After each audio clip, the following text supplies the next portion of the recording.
He's on vacation right now. He was actually at 500 lessons. How about that cigar? How about that cigar? Well, guys, we are back. It is Tuesday night, our favorite night of the week. It is episode number 46. Episode number 46 of How About That Cigar Live. We are so grateful that you guys took a few minutes to join us this evening on a beautiful Tuesday night. Thanks very much for putting up with us being off the air last week. It was one of those perfect storms that we just had to deal with. So sorry we weren't with you, but we're glad to be back again this week. We have a great special guest coming up in just a few minutes.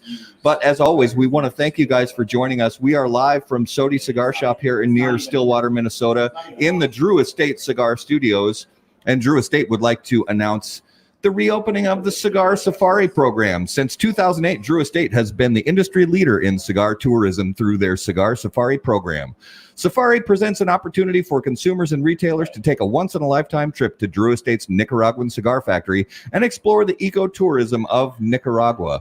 At La Gran Fabrica Drew Estate, guests learn the entire process of creation from seed to cigar, including the magic experience of blending their own cigars. While visiting Subculture Studios, attendees will also have Drew Estate's very own art team custom paint an item of their choosing.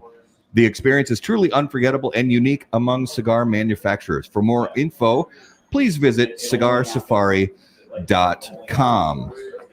So, Garrett, Matt, this week was a little bit interesting. So I'm happy. I'm excited. Spring training is underway. Yeah. For our favorite baseball team, Pitchers the and Minnesota catchers. Twins. Yeah. So even batting practice. And now batting practice. Now we got batting practice. It's good to see those guys out there, getting loose, getting ready for the season. Hopefully the Twins can, continue on the. They had a fantastic season last year. Yeah, huge. So hope we just build upon that. Absolutely. And, got another big bat coming in, and I say we crush another home run record. I say we crush a World Series. I think that would be, home run records are great and making it to the playoffs is great. But I think crushing the Yankees in the playoffs and then making it to a World Series and coming home with another trophy, I could deal with that. I could definitely deal with that. And also our Minnesota Wild. So just out of nowhere, the head coach, bye-bye. And it maybe not out of nowhere. I expected him. I expected him to get canned at the end of the season. I didn't think they were going to can him mid-season. I didn't either, like they did. But we have seen, coaches, and I've said it all season. We're a 500 team. Yeah, and we continue to hover around 500. Yeah, but I've seen many teams, in not just hockey, other sports, hang on to a coach, for far worse performances. So for me, it was a little surprising. But I think when we were discussing this with Andrew a little bit earlier before the show, I think it's time to clean house. Oh yeah, that's just I hate to say it, but I think it's time to clean house, and I'm not just talking about coaches. Obviously, they already cleaned house there, but I think senior leadership. I think new blood they need it. Yep. So we'll see how it goes. So guys, this week, like I said, we have a very, very special guest, and our main spot of the week with our special guest, as always, is brought to you by Corona Cigar Company and coronacigar.com. They are the internet's largest and easiest to use virtual cigar store. Corona Cigar Company offers the finest handmade cigars, humidors, and cigar accessories at the absolute lowest possible price. And there you will also find unique and limited cigars containing Florida sun-grown tobacco. As a proud American, president and founder of Corona Cigar Company, Mr. Jeff Borshowitz, believed it was possible to bring cigar tobacco farming back to Florida. At Corona Cigar Company and coronacigar.com, you'll find the best selection anywhere in the world of cigars containing this special Florida sun-grown tobacco. If you live in Florida or are just visiting, be sure to visit any of the great Corona Cigar locations in downtown Orlando, Sand Lake, Lake Mary, and also the Davidoff of Geneva Lounge in Tampa. For more info on all of that, please visit coronacigar.com and floridasungrown.com. Dude, cold draw that. I haven't cut it yet. Oh my gosh. After you cut it, you got to cold draw it. Let's bring in our special guest this week from Joya de Nicaragua Cigars. Oh, hold on one sec. There we go. From Joya de Nicaragua Cigars, Juan Martinez. Juan, welcome to the show. Juan, Thank you, guys. bienvenido al show, mi amigo. Gracias. Thank you So very much. you are coming to us live from Managua, Nicaragua. Is that correct? That is correct, sir. That is correct. In the middle of very windy February, but we are here. What kind of temperatures are we talking about? Well, actually, in Nicaragua, we're as a tropical country, we only have two seasons. Basically, it's rainy season and dry season. So right now we're a few months into dry season, but it's extremely windy all over the country. So right now we're talking about maybe 24 degrees Celsius. I'm not sure how much that is in Fahrenheit, but it's fairly good temperature. Not too cold. Not too What was that? 23? 24 Celsius. Yeah. Yeah. So about 70. Yeah, 68. It's I've been fortunate to be in Nicaragua twice, and did get to spend some time in a few different cities there, and it's it's the time that I was there. The first time that I went was in November, and then the second time I went was in late January, and there was actually a kind of a stark difference between those two seasons. And because November, the first time I went there, I was very spoiled because it was one of those perfect weeks. I got there, got to Managua, it was ridiculously hot, and then drove up to Esteli, and Esteli was perfect 70 degrees and sunny every single day. And it wasn't just during the day, it was at night. It stayed 70 degrees. What? Even at night, it was just perfect. Sitting out on the patio, enjoying cigars and scotch late at night. It was just fantastic. So yeah. And January is actually quite a nice month to come over. It gets a little bit chillier in Esteli during the evening, but it's nice. So, Juan, you were born and raised in Nicaragua, is that correct? Yes, sir. I was born in Nicaragua. I was raised in Nicaragua. Was born during the 1980s down here. And actually, our company, Joya de Nicaragua, it's one of the few 100% Nicaraguan companies owned, operated, run by the family. So we're a sort of a medium-sized family-owned and operated Nicaraguan company. Yeah. And give us a little bit of an idea, because obviously not obviously, but you most likely didn't grow up in a cigar family, grow up in the cigar business. So give us a little bit of an idea of what brought you into the world of premium cigars. That's actually quite maybe not an interesting story, but different, I think. I wasn't born under the shade of a tobacco plant like many of my fellow tobacco growers and cigar makers. My father is actually an economist and an academic who fell in love with cigars during the 1980s. And then eventually he had the opportunity to get involved with the business in the early 1990s after the end of the Nicaraguan Revolution. And he started working closely to the people at Joya de Nicaragua. He eventually ended up acquiring the company from them. And that's how he began his cigar career. He didn't actually start it as a main primary business. He started as a passion, as a hobby, because he loved the cigar so much. It ended up being his pride and joy, of course. But in my case personally, although I was surrounded by cigar smoking very early on, of course, my father and his friends and everybody smoked cigars. I didn't expect to get into the cigar world. Actually, I was also studying economics. I wanted to do my own thing. We Latin Americans and Nicaraguans, especially, are very romantic on how we see the world, and I wanted to do my own thing. I wanted to change the world in my own way, and so I went apart. I went separate from my father's destiny of the cigar world until I didn't, and I came back. And I came back because I realized after a couple of years of trying to do my own thing, that what he was doing and what he had achieved at that point was to be able to take a a very simple product coming from Nicaragua and getting a lot of people together and exporting it to the world, and basically taking the Nicaraguan message and the identity and our culture and our heritage and our family around the world. And that, for me, felt at that moment more powerful than anything that I could do on my own, like, working at a bank or doing whatever entrepreneurship I had in mind at that time. So I decided to start working with him, and eventually I got sucked into this industry, like all of us do, including you guys, that ended up doing this show.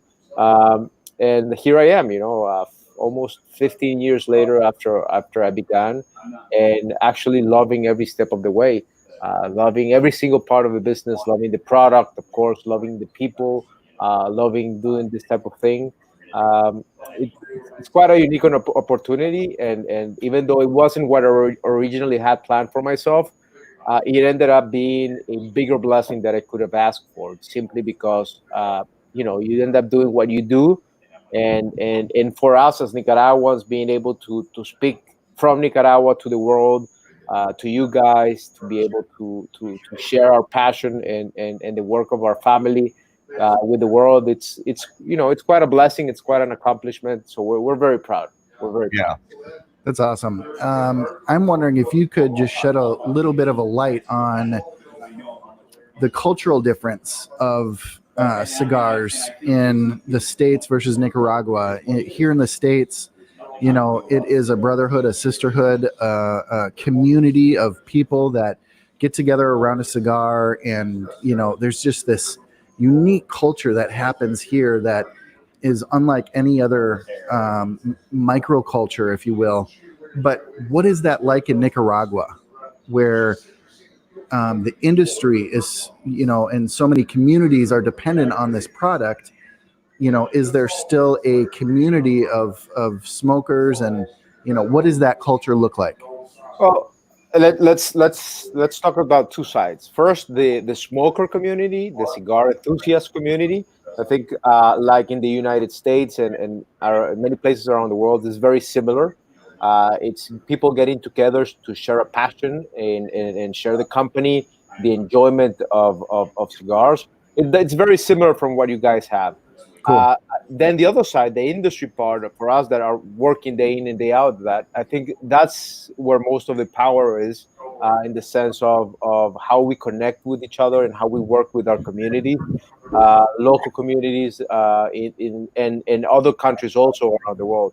So you have to think, even though most people might not look at it that way, ours is a very small industry compared to other industries in the world. It's very small in the sense that, first, we represent less than 1% of all tobacco products consumed, and we're very concentrated. So, for example, in the case of Nicaragua, all of our cigar production, except one company, is located in Esteli. So in Esteli, we have more than 40,000 people working for cigar making. More than 60 cigar companies or tobacco companies are based there. And very close by, we have Honduras, where we have we also have a great concentration of cigar makers and tobacco growers. And then we have the Dominican Republic. And then we have some, in Mexico, we might have some cigar makers. Of course, you have the Cuban industry.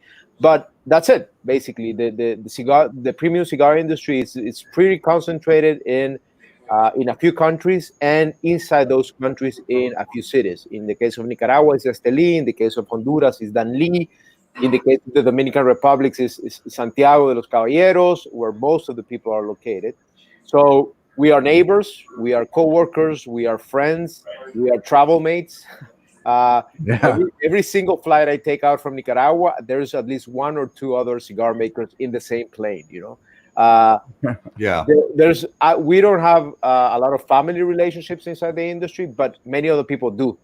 For example, in Esteli, you have AJ is family with Plasencia, and you have very close ties between each other.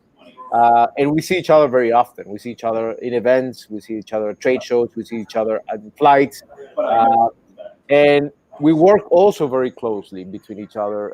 We make cigars for other companies. For example, Drew Estate, who is one of Nicaragua's biggest cigar making company and also one of the biggest companies in the United States.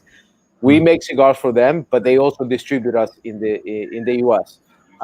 We buy tobaccos. We grow our own tobacco, but we also buy tobaccos from other tobacco growers and cigar makers. And some cigar makers buy tobacco from us.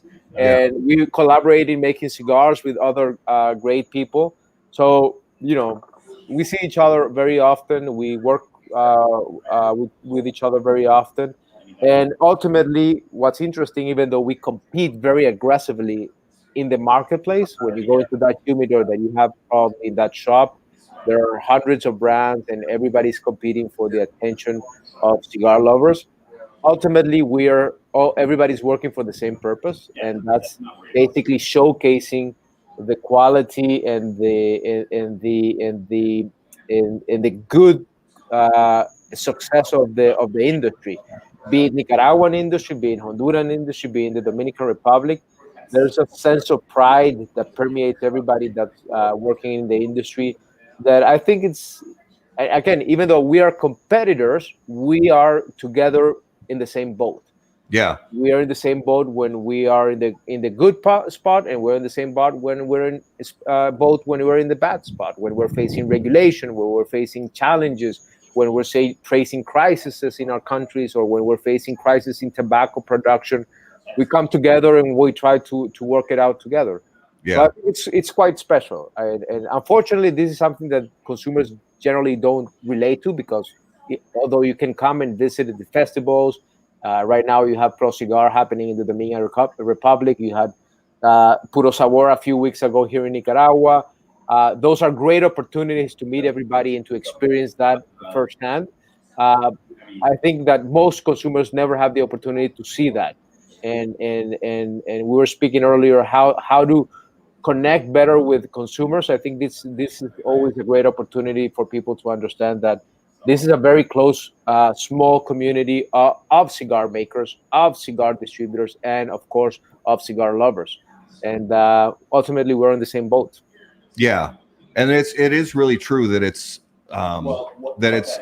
cooperative, but it's also competitive at the same time. And as somebody, I was fortunate enough back in my days with Blind Man's Puff to go and cover the Nicaraguan Cigar Festival in January of 2018, and I know that not long after that, unfortunately, there was some unrest in the country, and then the chamber decided to take a year off of putting on the festival. But then, like you said, just a couple of weeks ago, it was back on. So can you give us an idea? Hopefully, everything's going well and the festival was a success. Well, actually, let me respond to your previous question with that precise example. 2008 was a very tough year for Nicaragua. We had a very intense socio-political crisis happening. Thank God things are much, much better today. Yeah. But during that crisis, it was the perfect example of how this industry and how we as cigar makers and tobacco growers in Nicaragua got together and sort of work hard to preserve and to safeguard not our businesses, not our brands, because ultimately we could have, moved to any other place to make cigars, but the livelihood of the people that work in the industry. So our commitment from day one, when the crisis erupted, was that we were going to do and stick together whatever we needed to do to safeguard the employment and the livelihood of all the thousands of people that depended on us. And that was a very explicit commitment that all the cigar makers took together, and everybody said, we're in this together. Is everybody or nobody? And we stuck together during the worst of the crisis, and we were able to guarantee that most people were safe, that most people had the protection that they needed, and that they had the guarantee of employment that allowed us to continue moving forward, even in the bad moments of the crisis. So going back to your question on a good example of how this industry works, that was one of the greatest examples. And to be honest, it helped me realize the value of the people that we were working with, and sitting at the same table with Abdel, with the Padrones, with the Olivas, with my father, with Jaime and Pepin, with the Drew Estate people, and with smaller cigar makers from the industry, and say, we are here, and we're gonna stick together, and we're gonna do whatever it takes to make sure that the people that depend on us are not affected, that they are safe, and that we guarantee that whatever happens, they will go back home safely, and that they will have what they need to continue living safely. And that's a great example. So moving forward, we decided to take a year off, mainly because as a result of the crisis, we had a lot of connectivity issues from flights from Europe and from the United States that were put down, and some hotels that had to close down temporarily. So we decided to take a few months off, and then we decided to do the 2020 Cigar Festival the last week of January. And it was actually quite a great experience. I think a lot of people were looking forward to coming back to Nicaragua and meeting once again all of the people that are involved in cigar making. This was a smaller version than in the past, but it was intentionally smaller because we wanted to make sure that people had a great time. And we had people coming from almost more than 50 countries around the world. I think we had more than 200 foreign guests coming for the festival.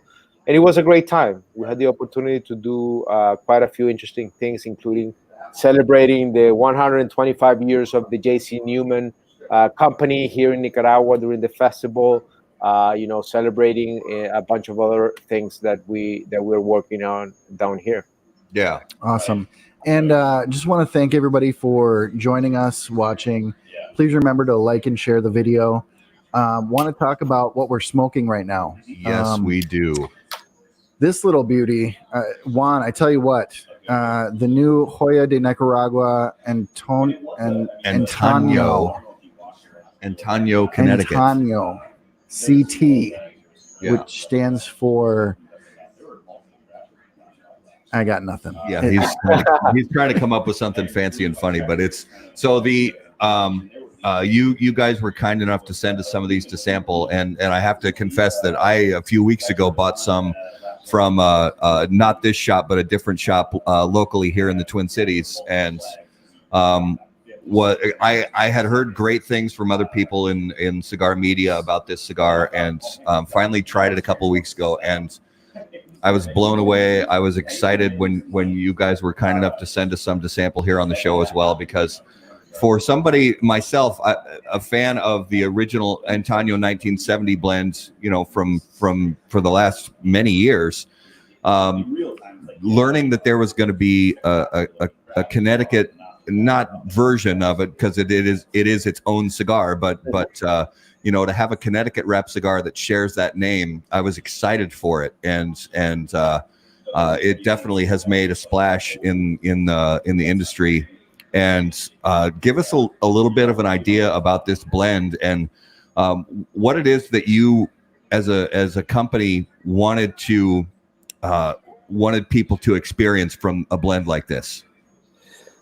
Well, this cigar, I think, has one of the most, at least internally, funny stories that I can share.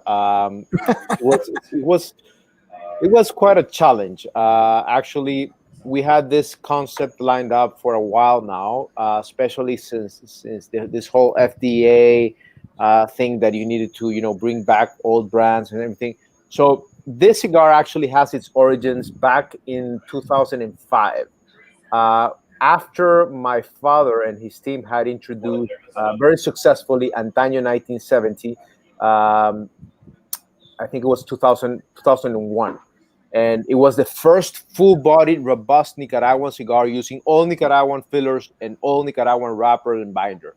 It was a powerhouse, and it actually, as they say, they came to change the game with respect to Nicaraguan tobacco. So yeah, in the tobacco world, you have a pre and post, and I think Antonio was the cutting line between those two moments in which Nicaraguan tobacco became really popular. So this was back in 2001. In 2005, my father decided to create this blend that was called Serie C. Remember this name very well, Serie C. And this was basically the same Antonio, but with a Connecticut Shade wrapper. They launched it to the market, and guess what? It was a huge failure.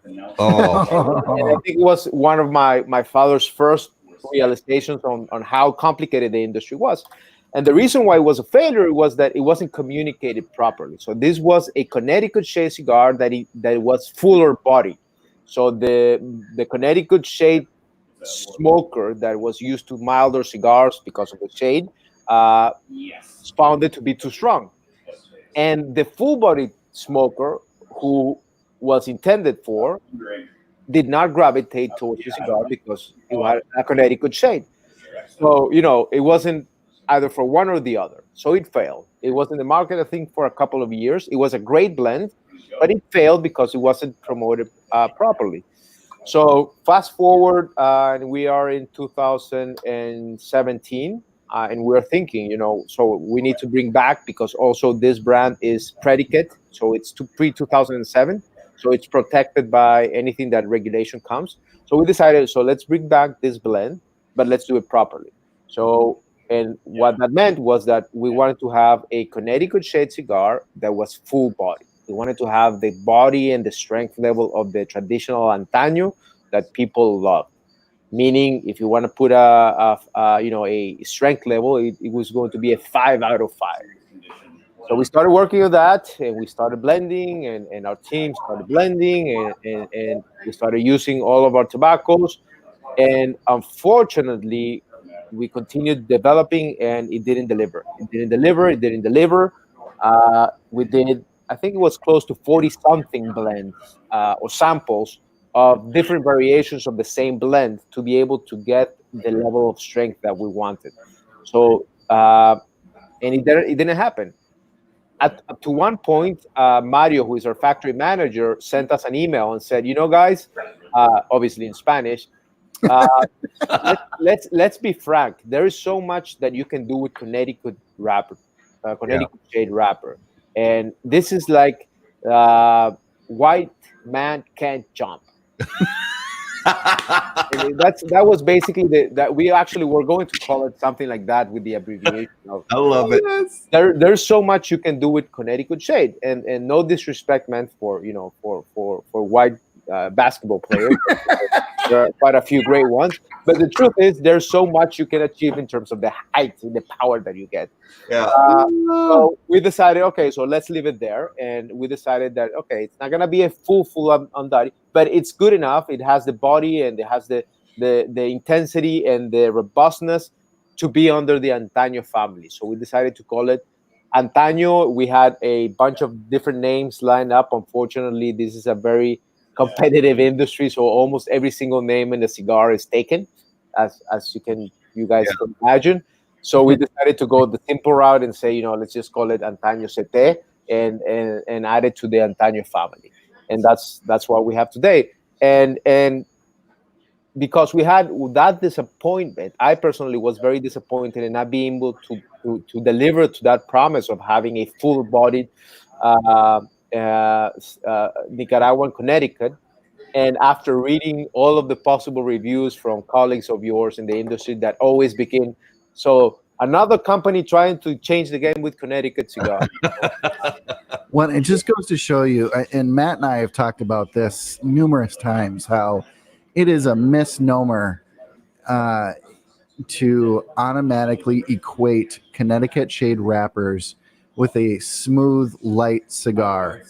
And, we need to get away from that, where I think we're starting to see now, with, the market failure of your father's release. Yeah.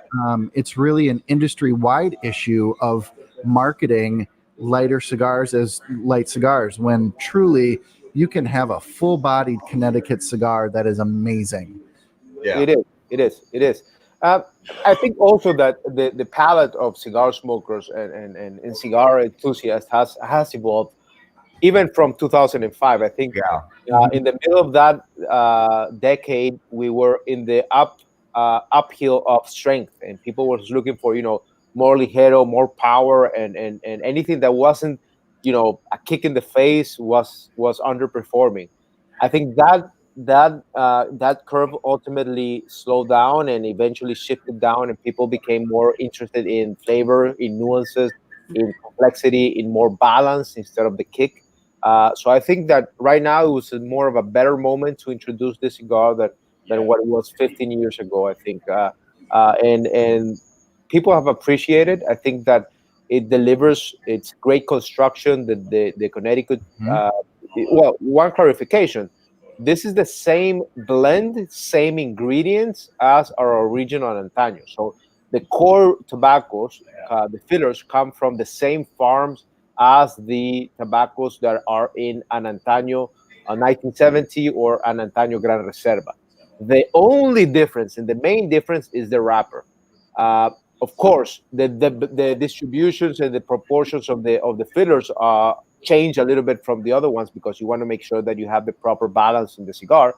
But they're the same core ingredients, and you have a completely different smoking profile. I think that's the beauty of tobacco. That's very flexible. It's very dynamic.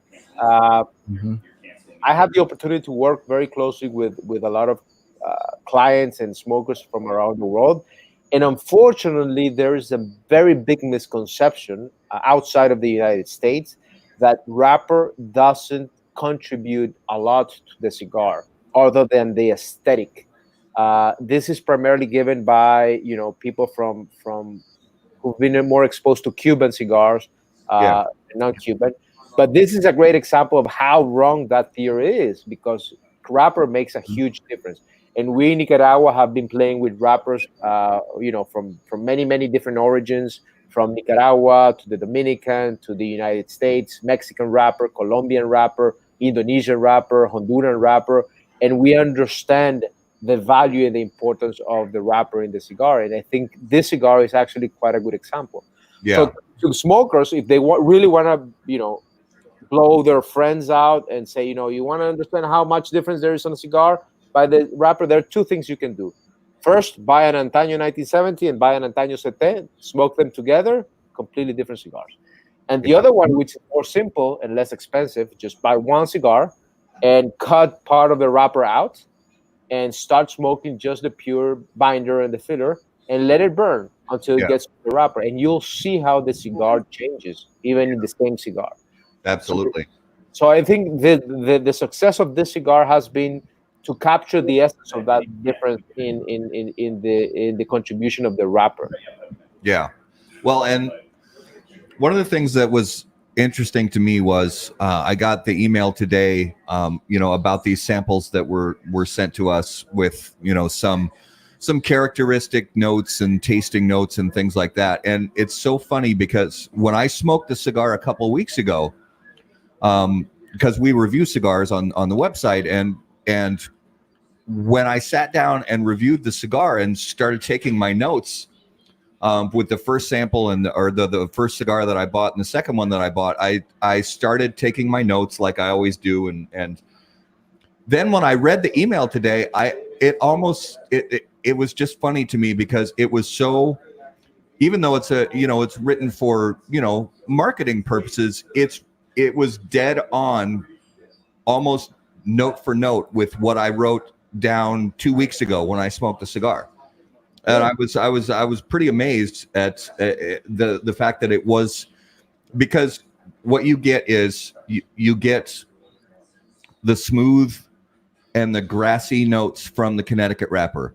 You get some of the characteristics that you normally get from a mild Connecticut cigar, but then some of the characteristic Nicaraguan Ligero starts to come in, and you start to get richness and depth and spice and a little bit of that strength that you feel up in here, up in your throat, and yet at the same time, because I have had some Connecticut wrap cigars in the last couple of years, there have been, and I'm not going to name names, there have been some manufacturers that have tried to put out Connecticut wrap cigars that are true, like over the top powerhouses, and I think the balance has been off in too many of those examples. Where it's been there's so much of the spice, there's so much of the heaviness that you lose all the characteristics of the Connecticut wrapper. That complexity. And you lose that complexity. But with this, I think the balance is there, and I really enjoy that. And I know that this cigar has not only fared well with consumers, but since it's released, but I know that it's also fared well with some cigar media. It's made top 10 lists. It's even gotten a few number ones from what I understand. So I say well done. It has, you know, it was for me, it was a surprise, to be honest. I wasn't looking forward to the acceptance, just because I had this misconception that you know, everybody was trying to do Connecticut Shade cigars, and you're gonna add another one. I also was scared about the same mistake that had happened in 2005 of the miscommunication. So we even had some people debating if we should include this in the Antaño family, because it would create some sort of confusion, maybe. So I was sort of concerned on that. But once I saw that people were really, really appreciating it, and as I smoked it more and more during the year, last year, I started to getting more confident on the blend itself. Now, Connecticut Shade wrapper is a very, very noble wrapper. It's very relatively simple to work with because it's relatively thin. It's silky. It's very homogeneous. It allows for a great construction in the cigar. It allows for a great burn of the cigar. So it allows for many great things that some of our other tobaccos don't allow. When we use our thick Nicaraguan ligero wrappers, Habano Criollo, for example, or even when we use a very thick dark Viso from Ecuador Habano, or we get maybe some combustion issues or some burn issues that, thank God, with the Connecticut wrapper you don't get. So it's also a very novel, and we're very thankful. This tobacco particularly comes from Ecuador. It was grown in Ecuador by one of our historic tobacco growing partners, and we're very thankful. So actually, this cigar is more a tribute to them than to us, because they do the hard work, man. And I don't know how many of you guys out there are cold drawers, where you cut your cigar and you just draw through it before you light it. It's one of my favorite things to do. And I can typically tell when a cigar is going to be special by how it cold draws. And if you were with us in the beginning of the show, I was eager for Matt to say, or, you know, eager for Matt to try that cold draw, because it had something special there. And this cigar is nothing shy of special. It is complex, and all the things that Matt described, with the, you know, the smoothness of that Connecticut, but then, you know, the complexity, the richness that comes through. This is just, it's my first one, and I'm loving it. Well, I'm flattered, man, and on behalf of Joya, we're very thankful for your appreciation of the cigar, man. Absolutely. And there's I want to talk a little bit about the fact that in the last few years, Joya de Nicaragua has actually had some good success with this is not the first Connecticut Shade wrapped cigar that Joya de Nicaragua has had some good success with in the past couple of years. The Numero Uno also has really been extremely popular in the media and with consumers alike. And I picked some up at another local shop here last year of the Numero Uno, and that's an example of that, how different a cigar can be regardless of same wrapper leaf.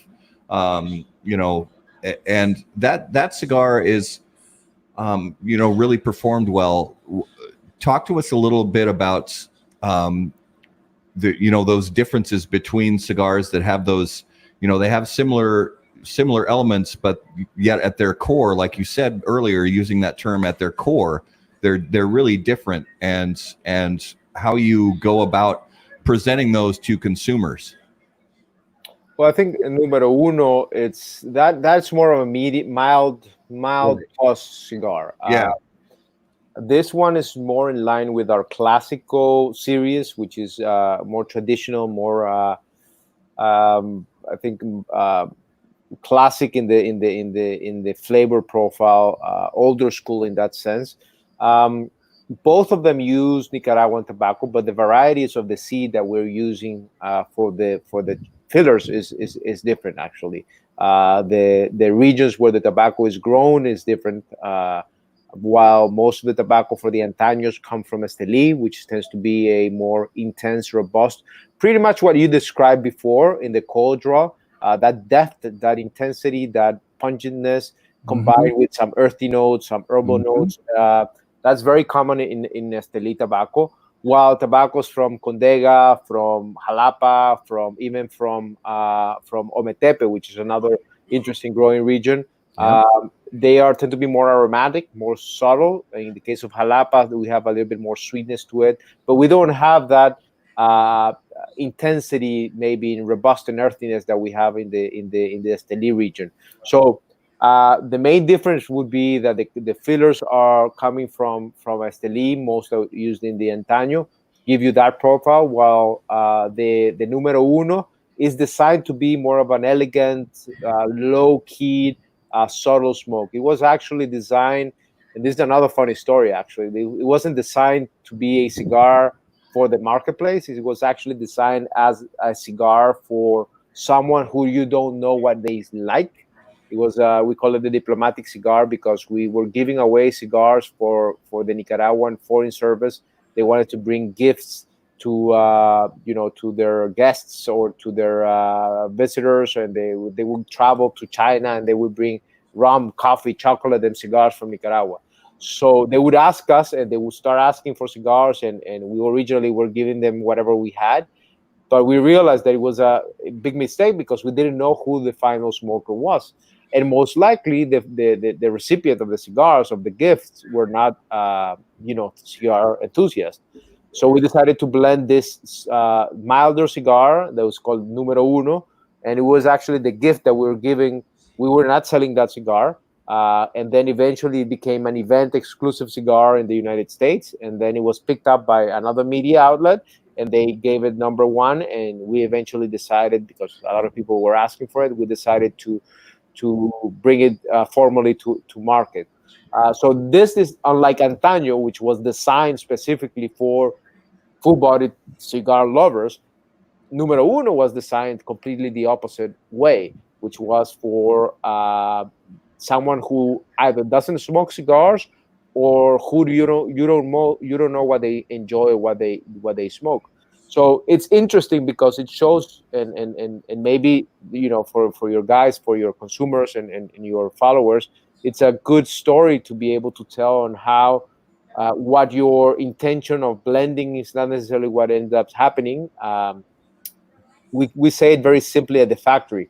There's a cigar for everybody, but not every cigar is for everybody. Yeah, and that's why we have so much diversity. That's why we have so many offerings in terms of size, profile, shapes, origins of tobacco, because it allows you to be able to speak to different people in different settings with different taste profiles and preferences, and being able to blend cigars for different audience, but both of them being successful and being well appreciated has been one of our biggest sources of pride. Yeah. We've got a kind of a neat viewer question from Steve. He asks, do you have or are you working on a Nicaraguan grown Connecticut seed wrapper? That's an interesting question. There is a lot of Nicaraguan grown Connecticut seed wrapper, actually in the Jalapa region. We use it in some blends. However, I personally don't like as much as the Connecticut grown in Ecuador. The reason being, it's a little bit more grassy than the traditional Connecticut that's by itself grassy. So what we're getting from Nicaragua right now, it's a little bit too intense. So we're not using it in these two blends. Perhaps as the productions grow and tobacco growers are becoming more experts and changing their technique, the flavor profile will improve. Most of that production is going to other type of cigars, some of them machine made, some of them premium, but we are not using them at this moment. So right now we prefer the Connecticut grown in Ecuador, or we could be using also Connecticut from the Connecticut River Valley. But right now we're using the one grown in Ecuador. Yeah. Well, and it's there's a lot of not just Hoya, but a lot of companies are really getting good quality leaf from Ecuador. It seems to be. We've heard from a lot of people about this. It's very consistent. It seems to be readily available. The yield seems to be good, and the quality seems to be good. So it's kind of one of those if it's not broke, don't fix it kind of things. Yes. And there are many differences in the flavor profile depending on the origin. And right now there's from the tobaccos that we have available, there's that particularity difference in the intensity of the flavor of the Connecticut Shade. Yeah. One of the things you brought up just a minute ago was actually one of my next questions on the list here, because in addition to this this new Antonio CT, there's also a wide variety. Joya de Nicaragua has a great wide portfolio of cigars on the market. So give our consumers, give our viewers and listeners an idea of from Joya Red to Joya Black and Joya Silver. Give our viewers and listeners an idea of some of the other cigars that you have in your portfolio, and if somebody gravitates toward spicy balanced with sweetness, if somebody gravitates towards sweet Maduro and things like that, where can somebody find their sweet spot in your portfolio of cigars? Okay, so let's start from the beginning. Joya Nicaragua is the oldest cigar manufacturer in the country. So we specialized for more than 50 years in working with Nicaraguan tobacco. So our original founders, whose name were Juan Francisco Bermejo and Simón Camacho, were actually tobacco growers in the 1960s that started using Nicaraguan tobacco to roll their own cigars, and they started selling it in the United States. So our core has always been Nicaraguan tobacco, and that's sort of our source of pride also, because as a company, we've been instrumental in promoting the quality of Nicaraguan tobacco around the world. So most of our cigars have in the core a very Nicaraguan essence, and that's something that differentiates all of our blends from other cigars. But inside of that, we have a wide variety of brands, if you want. We basically say that we have a cigar almost for everybody, both in terms of the flavor profile, in terms of the price point. So let's start with the first ones. The first one is called Clásico, which is actually very similar to the Número Uno. The Número Uno is inspired on the blend of the Clásico, which is Joya de Nicaragua, the original blend that we have been making since 1968.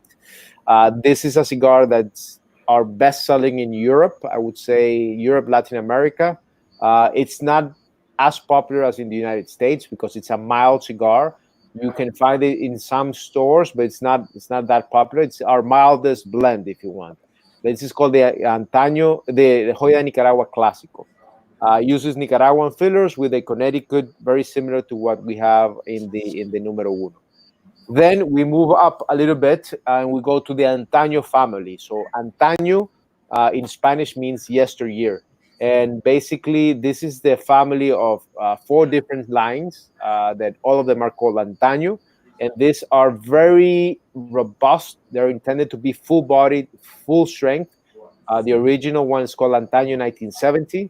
Then we have Antaño Darko Rojo, which is our super full powerhouse. We call it like a 6 out of 5. It uses a very thick, dark Corojo wrapper. It's a very intense, very nicotine-charged cigar. That's the type of cigar that I would recommend, not operating heavy machinery after smoking that cigar. This wouldn't be your typical everyday cigar, although some people smoke it since very early in the morning. But Antaño Darko Rojo is a powerhouse. In Antaño, we also have Antaño Gran Reserva, which is a vintage tobaccos of the 1970 line. It's all Nicaraguan fillers and wrappers, also very intense, very robust. And then we have Antaño CT, which is the blonde brother of the other ones, correct? So this is the Antaño family, very Nicaraguan, very traditional. We don't have anything outside of Nicaraguan tobacco except in this one that we have the Connecticut grown in Ecuador. Then we have the newer family. We call them the contemporary lineup, and this is the Joya lineup, which we introduced starting 2013. This is more of a younger look and feel. This was the sort of the cigars that we as a team decided to blend for ourselves. So if we wanted to smoke cigars outside of our own, what type of cigars we were looking for. And at that time, we were experimenting more with tobaccos from different origins. We wanted to play with, tobaccos from Mexico, tobaccos from Ecuador, tobaccos from many different origins. So this family, it's more playful in that sense. It's less strict in the blends. So you have Joya Red, you have Joya Black, you have Joya Silver, and you have Joya Cabineta. And more recently, we just introduced Joya Copper. And all of them use tobaccos of different origins. For example, Joya Black uses a Mexican San Andres Negro wrapper. So in this cigar, you have a medium-bodied with the sweetness, the white pepper, and the intensity of the Mexican wrapper. It's actually quite a popular blend because it's a beautiful. It's one of my favorite blends. We have the Joya Silver, which is one of our also newest releases, which uses a Ecuadorian Habano wrapper, a Colorado Ecuadorian wrapper over a Mexican binder. So you have a smooth, balanced, yet very flavorful smoke and a very great, fantastic price point. All of this, the Joyas are at a price point between $650 and $850 MSRP, depending on where you're in the United States and taxes, right? But the MSRP, it's a great price point. And finally, we have our fourth family, which is what we call the Obras Maestras, our masterpieces. These are cigars that use older tobaccos, tobaccos that have been aged for more than 8-9 years, tobacco that have been aged in vintage oak barrels. And this family is more of the commemorative lineup. So we have Cuatro Cinco, which is a Nicaraguan blend using tobaccos that have been aged in vintage oak barrels. Then we have Cinco Decas, which was our 50th anniversary blend that uses also very old vintage tobaccos. And we have Numero Uno, which is also part of the Obras Maestra families. These ones are higher in price, but they are fully charging flavor, complexity, balance. They are like in the upper realm in terms of the experience of smoking.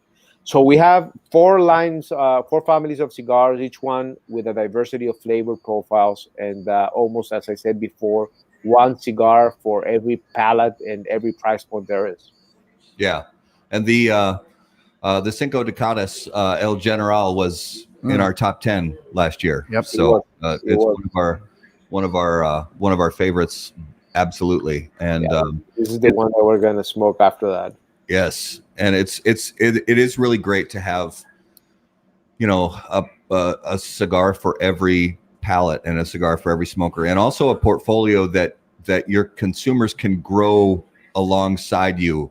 They can come in with something like a Cabineta, for instance. They can come in and start to learn about the brand, and if they're a newer smoker and they're not used to a lot of strength and things like that.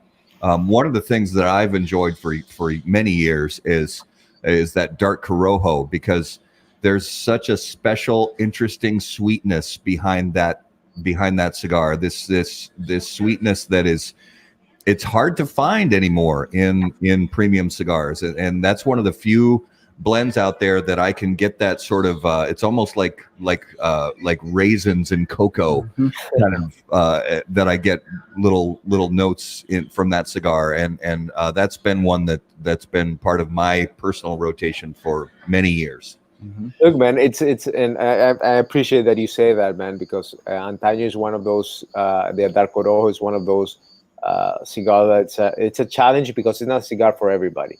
I actually don't recommend it unless you are quite a long way in smoking cigars and appreciating cigars. Yeah. But there's a couple of things that happen both to cigar makers and to cigar smokers. Your palate, your taste preferences evolve. Yeah. Unless with very rare exceptions that people stick with one cigar for their whole life, generally older people tend to, have one preference, and they don't move out of that. But nowadays, cigar smokers want to try different things, different origins. They want to, experience different taste profiles. They want different complexities. Yeah. And even their own palate evolves day in and day out, depending on what they're doing, depending on where they're smoking, depending on the season where they're smoking it. So it's very tough to stick with just one cigar, and you see that at the shop level. We went from selling boxes. Now a lot of people buy the boxes of mixed cigars. They don't buy necessarily one box of the same cigar. And it's a challenge for us as cigar makers, because although you have like an affinity of what you like to work with or what your profile is, and you say that's my advantage, that's my competitive difference, or however you want to call it, you still have to work for what the consumer wants, because ultimately we are given to the consumer. If we only made cigars that we enjoyed, we will be out of business a while back. And we are committed to giving consumers what they are interested in enjoying. And ultimately, this is a business of pleasure, and we are here to deliver the pleasure that consumers are looking for. And right now, it's very hard to marry with just one profile or one cigar. That doesn't mean that everybody has to be like that. There are a few exceptions of some companies that their profile is like that and they don't change, and they're very successful at that. But for the rest of us, I think it's very hard to achieve that purpose. Even, and this is quite interesting, we've seen how preferences change geographically over time.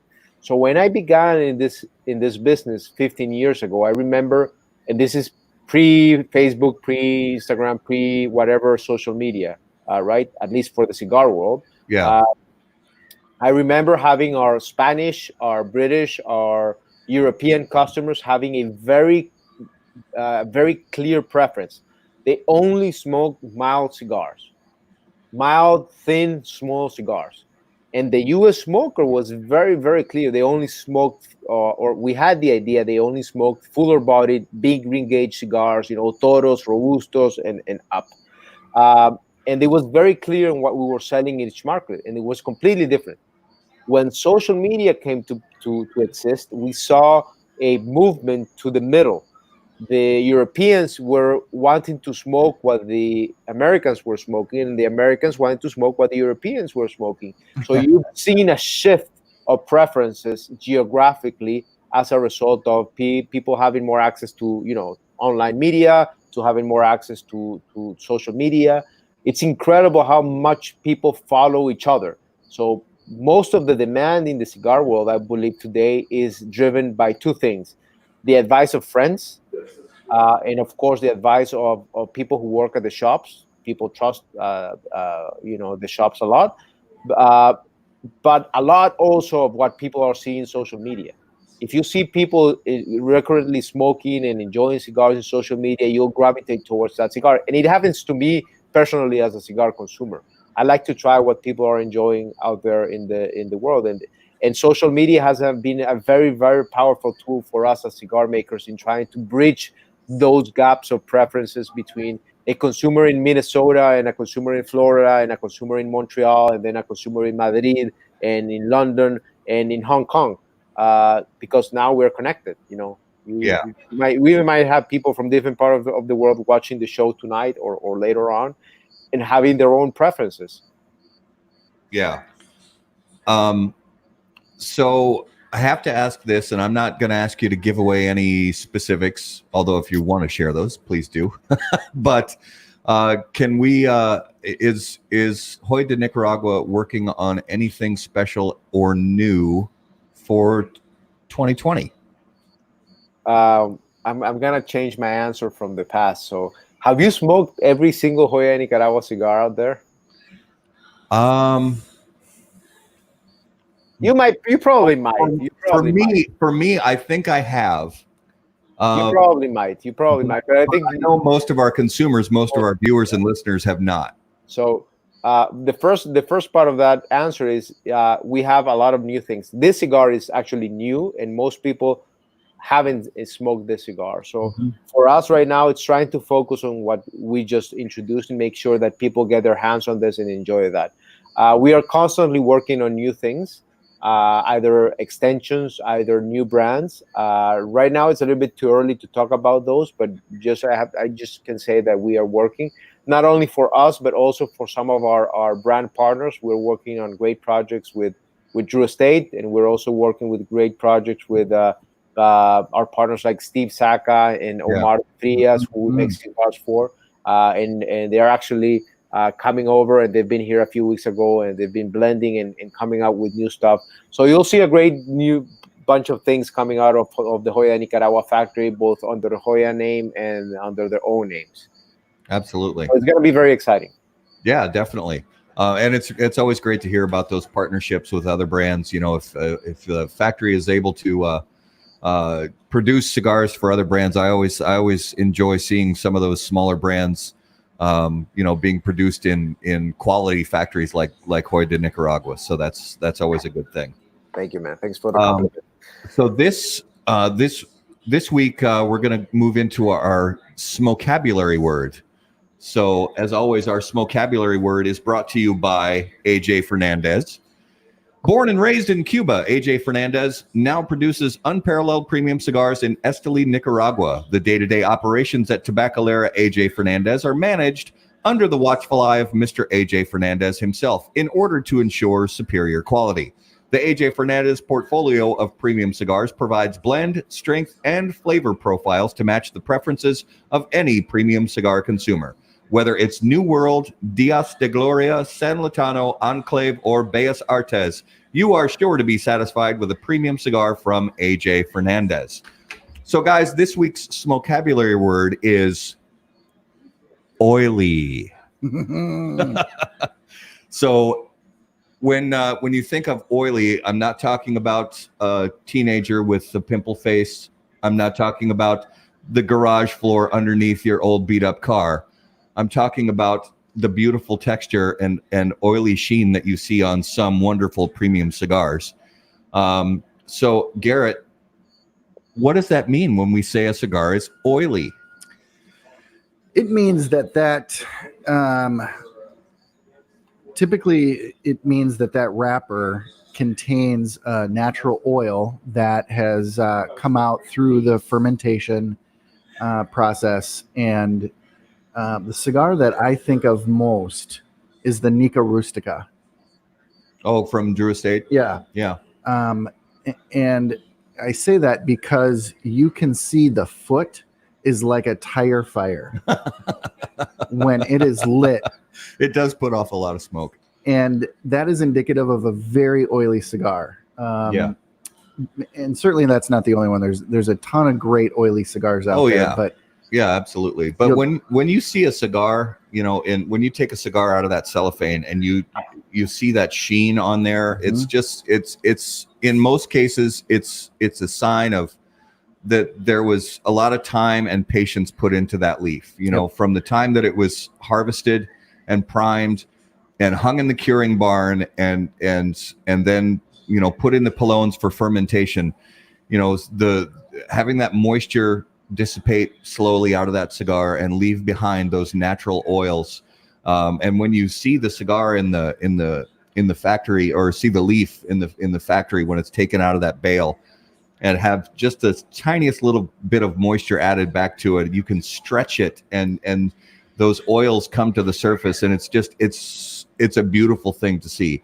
And you can sense that. And some cigars, even depending on the type of leaf that's used in the wrapper, some cigars you can even feel that oil on the tongue and on the lips, because it's just there's so much of that oil left behind in that leaf. And there's a lot of different things that the oil can do too. I think either our last show or the show before with the tooth, a wrapper that has a lot of tooth, that's actually the oil that does that brings all of those pores to the surface and raises that up. So oily is a great thing.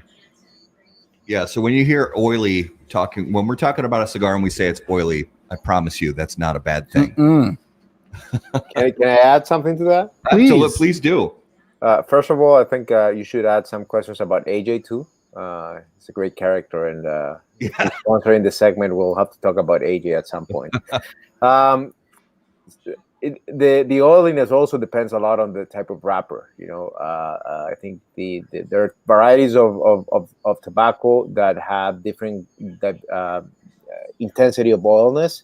For example, if you talk about Connecticut, you won't necessarily find that level of oiliness that you were describing. When you talk about broadleaf, maybe, or San Andres Negro wrapper, you'll see a little bit more of that shine and oiliness to it. Yeah. And those tools that you were mentioning before, they're key because they are the containers of that all flavors and aromas to the tobacco leaf. So you'll see different variations of oiliness depending on the variety of the tobacco. And inside the same variety, you'll have differences in oiliness depending on the priming of that leaf. The thicker the tobaccos, generally, the more oiliness you have. The thinner the tobaccos, the less oils that you'll have. So it's a very interesting component to the cigar itself. Yeah. I love it. And absolutely just going back in my cigar life many years ago, and it's a cigar that's not even on the market anymore. It's not made anymore. But there was a Bahia cigar on the market a long time ago that was called the Matanzas. Yeah. And that cigar, I remember even going back, it's one of the oiliest cigars that I remember ever having. And it was a cigar that I purchased multiple boxes of because I enjoyed it very much back in the day. But that was one of those cigars that you could feel it on your lips when you smoked that cigar because there was such a heavy oil content residual left behind in that wrapper leaf. And that's just one of those cigars that I always remember when I think of a really oily wrapper on a cigar. Talking about memorable cigars, what's your guys' most memorable cigars up to date? Oh my gosh.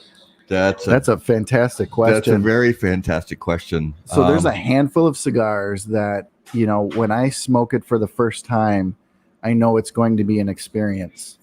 And I'll never forget my first Opus X. And I'll never forget my first Romeo y Julieta Churchill Cuban. That was an oily cigar. I remember my mouth feeling like it was an oil slick after smoking that cigar. My first Zeno. Yeah. Real minor wrapped around experiences in my life, times that were either tough or times that were good. I remember my wife and I on vacation in Dominican Republic a few years ago, and her and I just laying on the beach, enjoying each other's company and listening to the surf, and sitting in. I was smoking at the time it was a warped Skyflower. Oh wow, cigar, and that's a fine cigar. Don't get me wrong. I wouldn't put it in my top 10 of all time, but it's a fine cigar. But it was just the experience of just sitting there, enjoying each other's company, listening to the surf, and then even tough experiences. A few years ago, after my mom passed, the first cigar that I smoked after she passed was just it was after, because there's a lot when somebody in your family passes away, there's a lot of busyness and things that you have to do and things like that, and then having some time afterwards to relax and just by myself sit down and reflect with a cigar.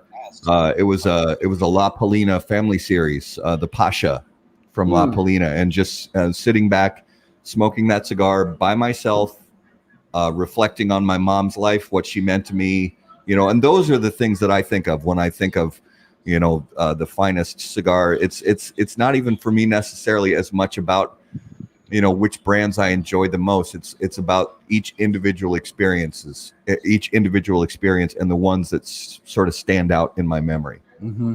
Mm-hmm. So that's actually quite a interesting point, and maybe people who are watching can pitch in on that. How much does the occasion, the moment, influence the experience of the cigar? Because I've had exactly the same experience of, Yep. as you've had. That I've had a great cigar smoked at a very bad moment in life, and it's a Yeah. crappy cigar. And I've had actually very bad cigars smoked at a great moments, and they're Yep. not, maybe they're not the best cigars, but they improve quite a lot just because of the influence. Amen.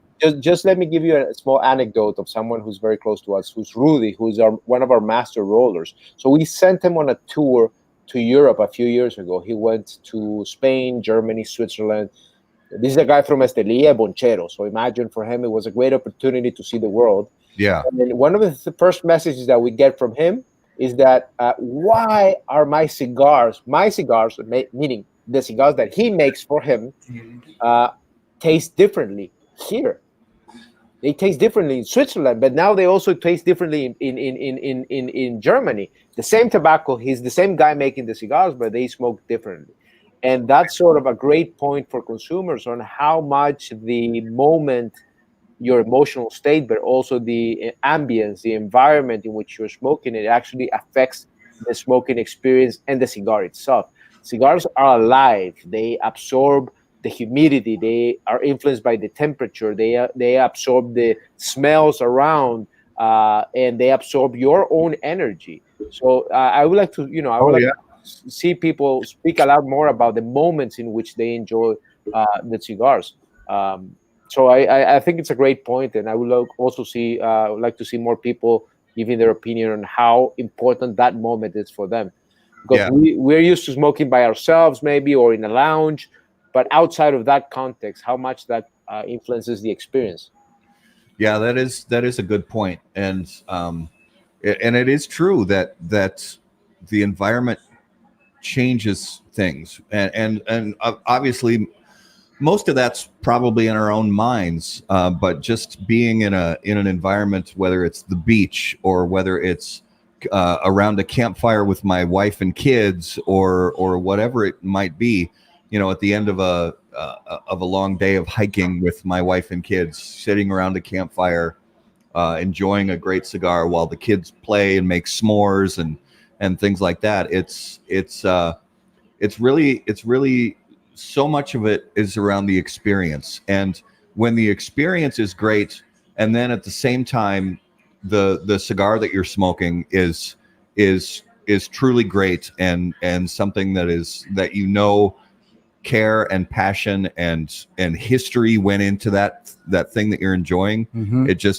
It takes what could be an ordinary experience or even a tough experience and heightens it.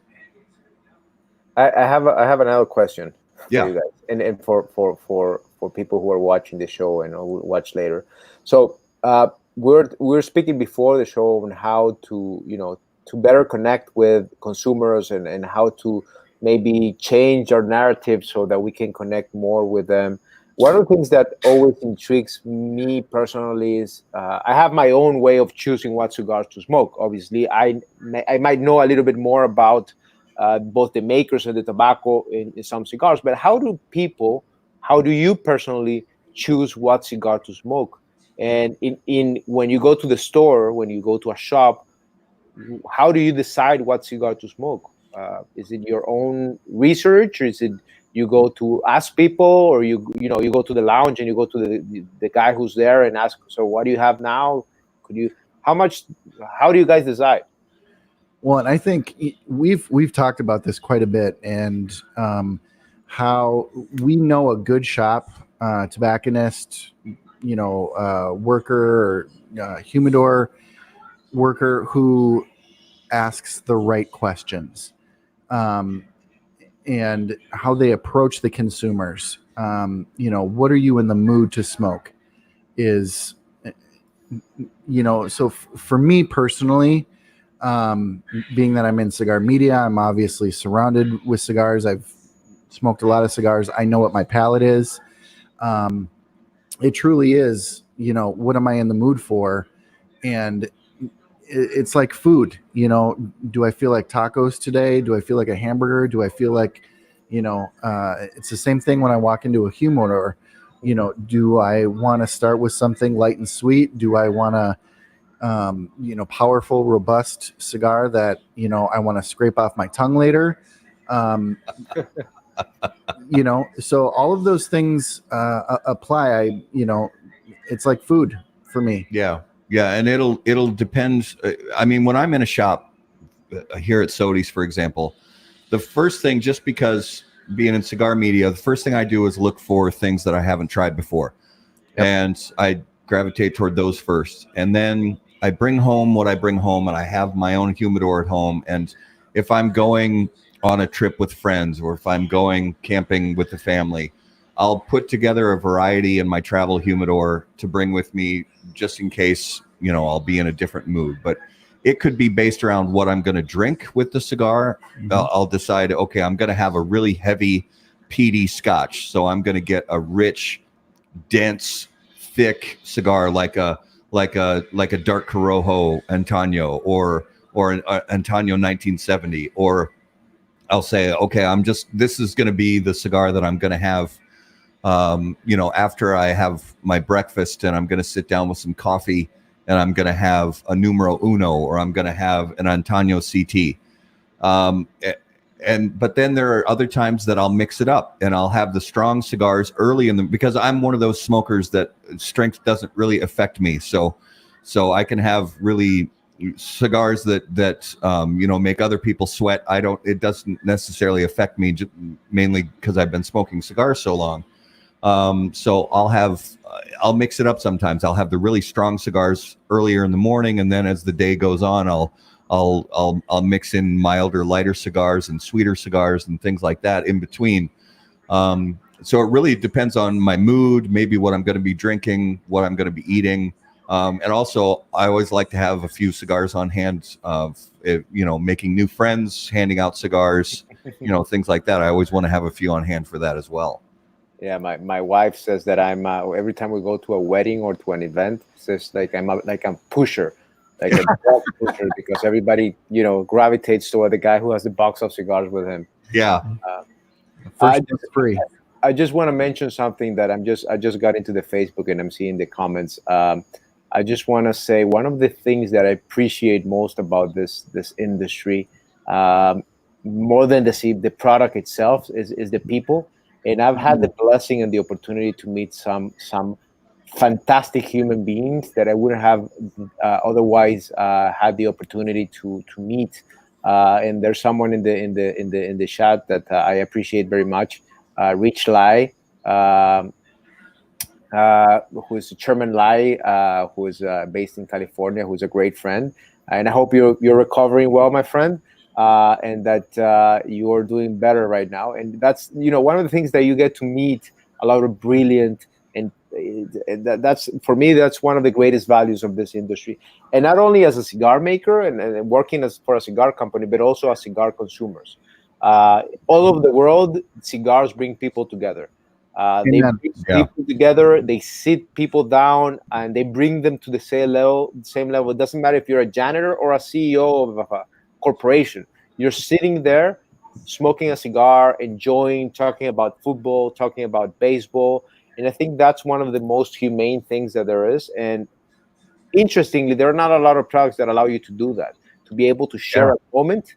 Mm-hmm. And I think that's one of the things that consumers should continue to appreciate and work hard to protect, because this is one of the greatest challenges that we have, the opportunity to continue sharing together the enjoyment of cigars. Yeah. Well, he says, bless you, brother Juan. Bless you too, brother. Bless you too, brother. I hope you're doing better. So let's move into this week's Numero de los Muertos. So, Juan, every week I do a segment that is an interesting statistic about death, and this one is a bit unusual because it has a couple different numbers. This is the first. This is the first in the cigar show, I have to say, man. Yes, and it's our favorite segment. It's our favorite segment. Yeah. So, two numbers. This death statistic has to do with people, and one person has been confirmed to have died from this. 67 people, it has been recorded that they have died as in proxy to this. So I'll give an example.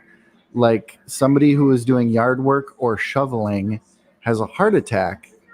It's not the actual shoveling or yard work that killed them. It was the actual heart attack.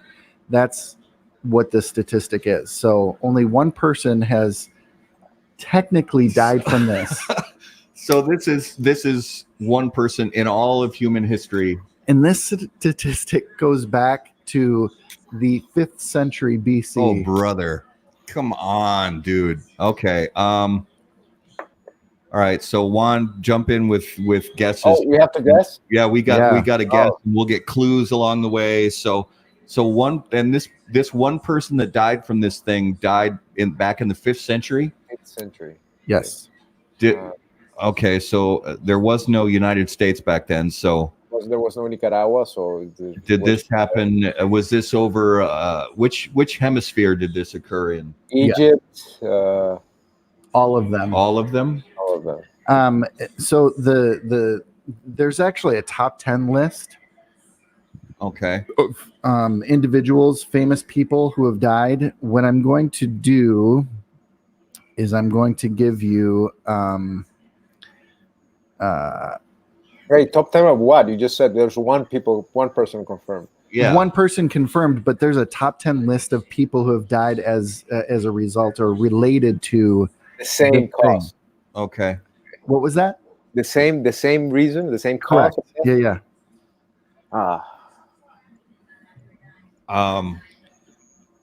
Is it accidental? Oh yeah. It's accidental. Is it oh brother, this is really tough. Is it the person who died from this, were they male or female? Actually these are, well, here's the funny thing. So the one confirmed case was female, and it was in 1976.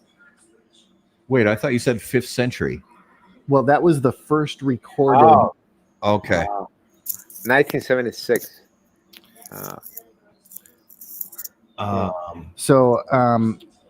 There was a famous. Does it have to do with an animal? With animals? Nope. No. There was a famous painter who died. Yeah, I can't give away much more than that yet. Okay, so painting. I'm going to stick with painting. No, it doesn't have anything. No. So it's not like lead poisoning or something like that? No. Okay. It's eating paint chips? Nope. Drinking paints? No. Nope. Paintbrush stuck in the eye or something like that? Nope. Get off painting. No painting. Yep. I would just.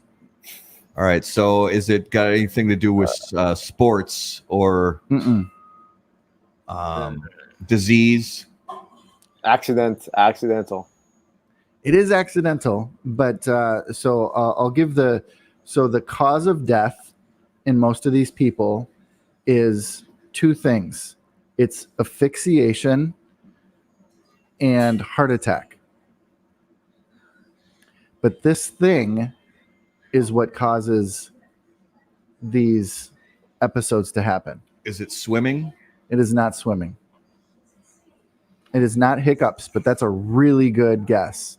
Oh, that is a good guess. You're kind of starting to get on the right track there. That is a good guess, Gustavo.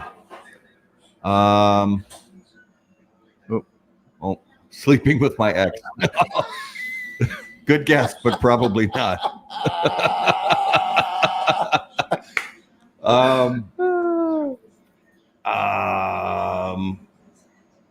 Is it spicy food? Ooh, no. Not spicy food. No. Gustavo, you no, brother. That's another good one. Farting. No, that kills other people, not. Ooh, good guesses, you guys. Not sneezing, not coughing. I'm drawing a blank here. All right. Is there any other clue? Party? Someone's Gustavo's on a roll there. Yeah, Gustavo. Yeah, Gustavo's on a roll. Burping. Is Nope. there any other clues you can give us without totally giving it away? This is a tough one to give clues for. Is it related to food? No. Not related. All right. To food. So I'll say this 5th century painter said to have died because he found the way that he painted Aphrodite was funny. Of laughing? Yes. Laughing? Really? Laughing. Somebody, wait a minute. So, How do you? So that's like a cliche that people say all the time. Yeah. Oh, I'm gonna die laughing. laughter. Yep. Somebody actually died from laughing. Yes. But you didn't laugh. They didn't die of laughing. They died because they choked and then they got a heart attack. Yep. Either a heart attack or they couldn't breathe. So 67 confirmed cases as a result of laughing, either cardiac arrest or asphyxiation. That word. That word. That one. Wow. That's that was super deep track. That was wow. Okay, so guys, if you're gonna be careful, telling folks out there, take it easy. Take it easy. Gosh, that's wow. So that's this week's Numero de los Muertos. All right, so Juan, That's a good skit. We got a lightning round of questions for you. These are quick answers, not really cigar related. If you could choose to hear the thoughts of one living person for 10 minutes, who would it be and why? Of one living person or living person? You could hear their thoughts for 10 minutes. I have to hear Putin's thoughts, man. Oh, Mysterious Putin's thoughts. Yeah. Oh, yeah. Yeah, that's a good one.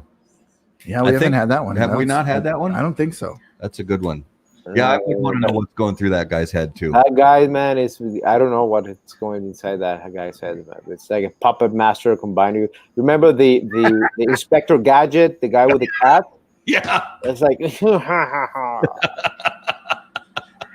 Oh, that's good. I love it. So, Juan, if you were about to get into a fight, what soundtrack music would come on?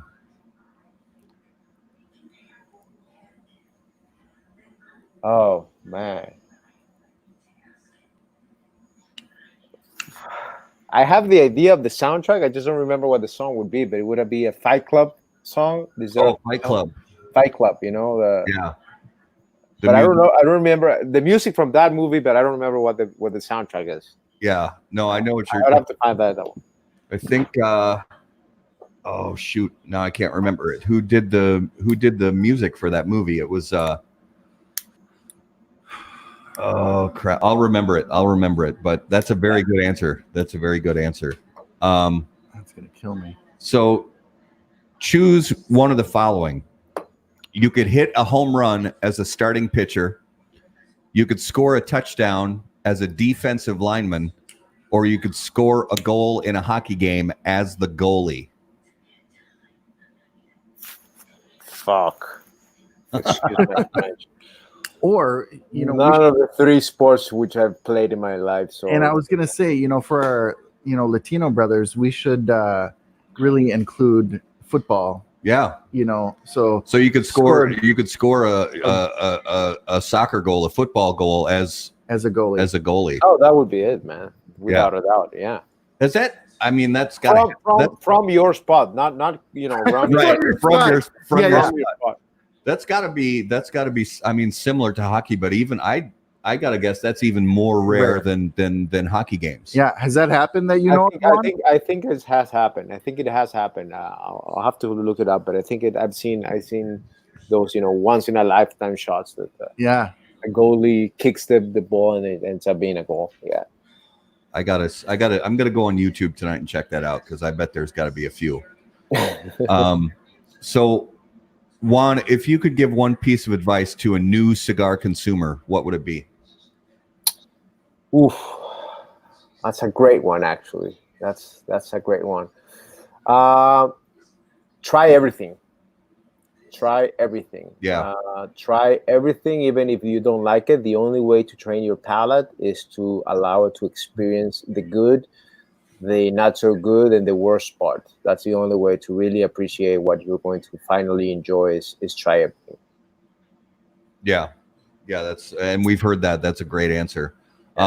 So if you could give one piece of advice to cigar retailers, specifically brick and mortar shops, if you could give them one piece of advice, what would it be? Ooh,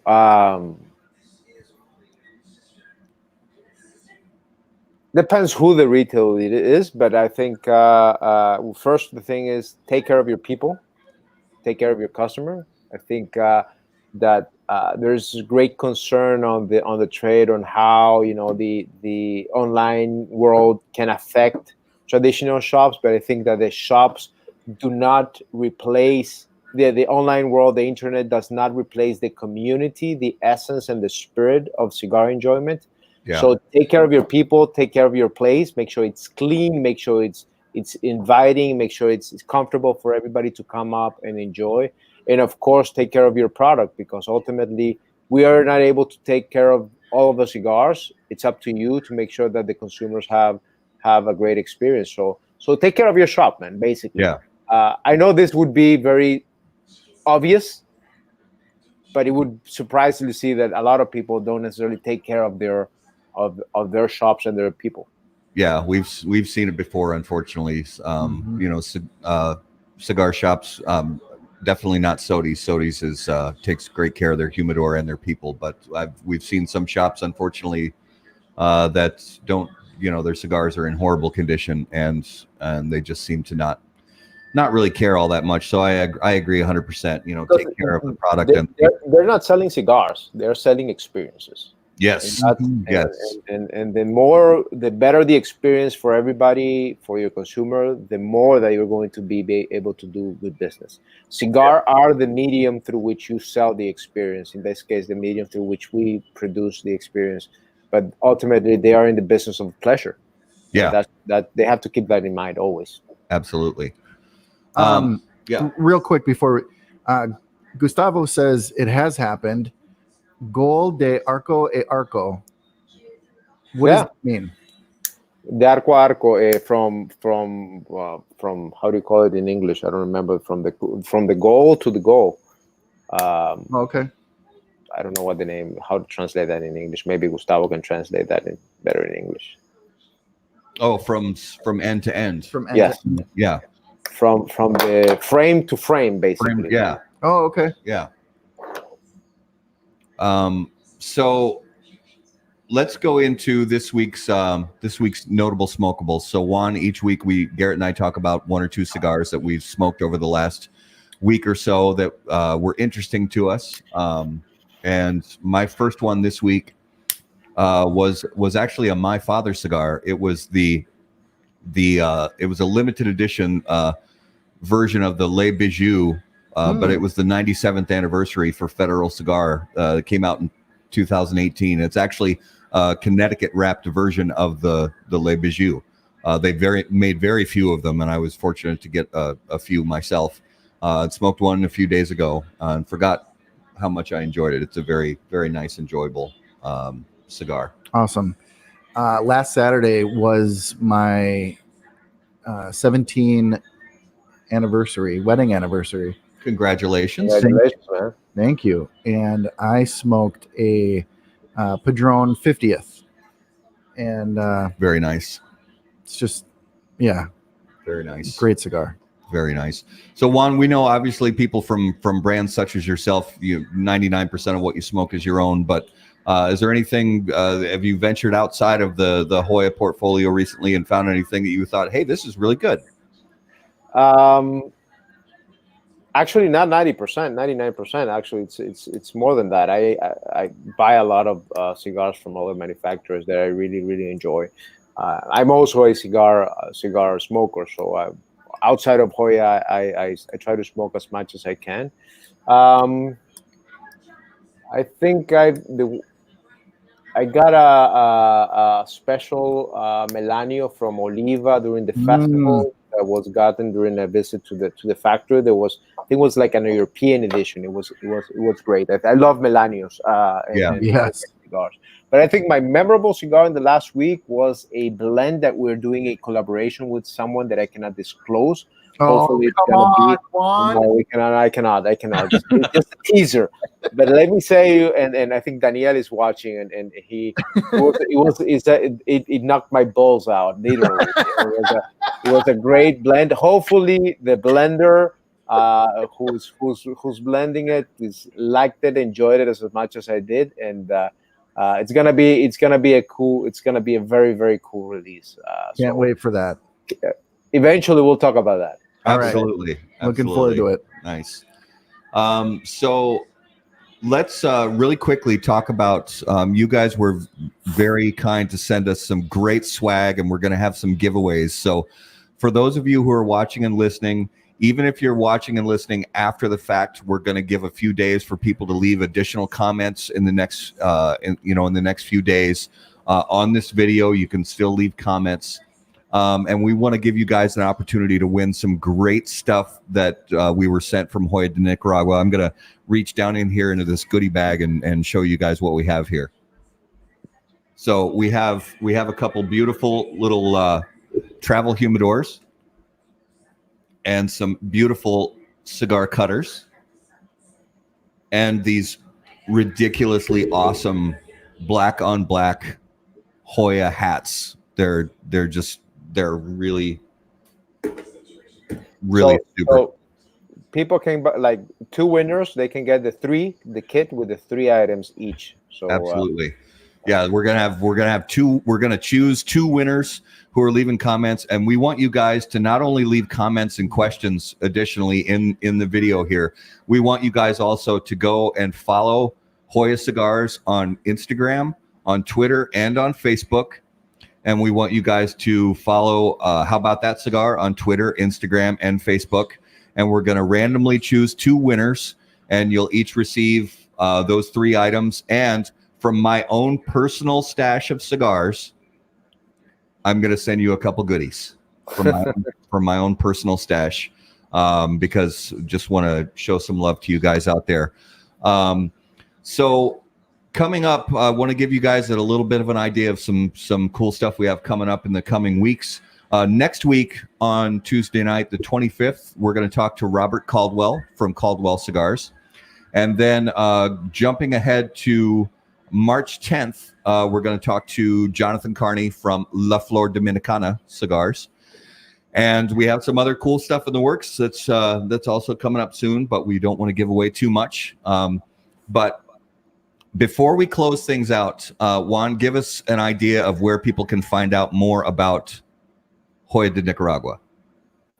Well, first of all, I want to thank you guys for having me on the show, for having Joya on the show. I want to be very, very insistent on the gratitude that we have towards you guys for allowing us to, again, bridge with consumers, with smokers around the world and in the United States. What you guys do in the cigar media is key for our survival, and we appreciate that very much. So thank you for the love, the dedication. I know it's not easy to be stuck at 10 p.m. doing a show every Tuesday for you guys. So we appreciate that, and as a community, we value that.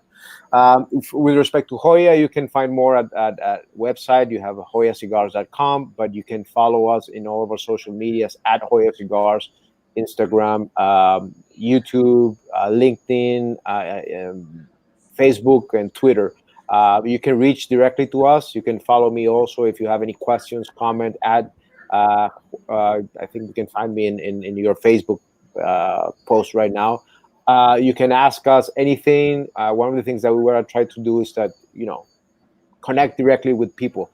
We have some cool videos in YouTube that talk about the history, about the Nicaraguan industry. We have great materials in our website. We published a book a few years ago called Cinco Décadas, The Rise of the Nicaraguan Cigar, that basically talks about the history of Nicaraguan tobacco and Nicaraguan cigars. And I highly recommend people going over to the site and looking at the blog post, because we try to capture a little bit of the history so people understand, appreciate where we come from as a country, as an industry, and as cigar makers. So that's a bunch of places where you can find a lot of history and a lot of the present of Joya de Nicaragua. Absolutely. Awesome. That's fantastic. We appreciate your time so much. Our consumers appreciate your time, our viewers, our listeners. Guys, if you're listening on the audio podcast, after the fact, we really appreciate you guys spending some time with us. For all the viewers that we've had live tonight on Facebook, thank you so much. For all the guys watching and viewing afterwards on either Facebook or YouTube, it's going to be on there as well. We're grateful that you spent some time with us. Go and check out your local brick and mortar shops and look for Joya de Nicaragua cigars. You will not be disappointed. Until we see you guys next time, burn cigars, not bridges. Thanks, guys. How about that cigar, guys? Thank you very much, man.